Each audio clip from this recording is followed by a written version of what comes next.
third Wednesday of Lent, the price of our redemption.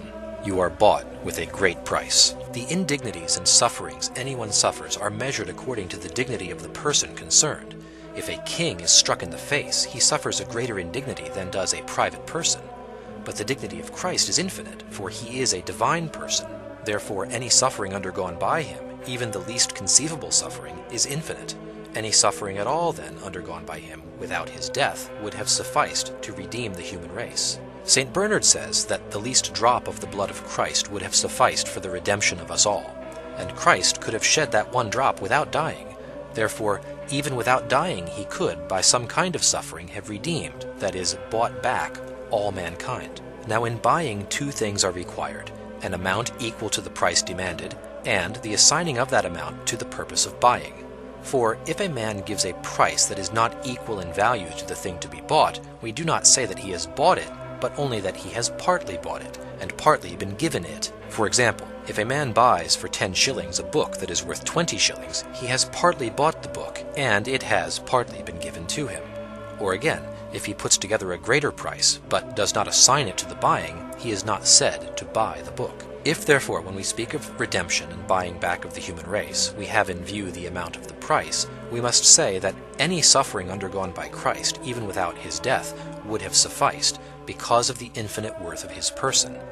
If, however, we speak of the redemption with reference to the setting of the price to the purpose in hand, we have then to say that no other suffering of Christ less than his death was set by God and by Christ as the price to be paid for the redemption of mankind. And this was so for 3 reasons.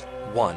That the price of our redemption should not only be infinite in value, but be of the same kind as what it bought, that is, that it should be with a death that he bought us back from death.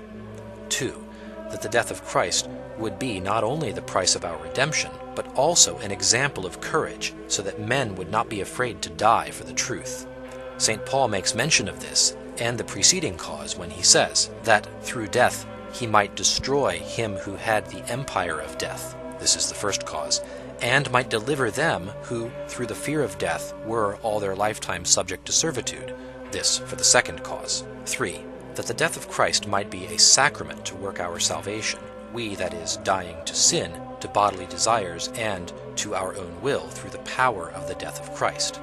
These reasons are given by St. Peter when he says, Christ, who died once for our sins, the just for the unjust, that he might offer us to God, being put to death indeed in the flesh, but enlivened in the Spirit. And so it is that mankind has not been redeemed by any other suffering of Christ without his death. But as a matter of fact, Christ would have paid sufficiently for the redemption of mankind not only by giving his own life, but by suffering any suffering, no matter how slight, if this slight suffering had been the thing divinely appointed, and Christ would thereby have paid sufficiently because of the infinite worth of his person.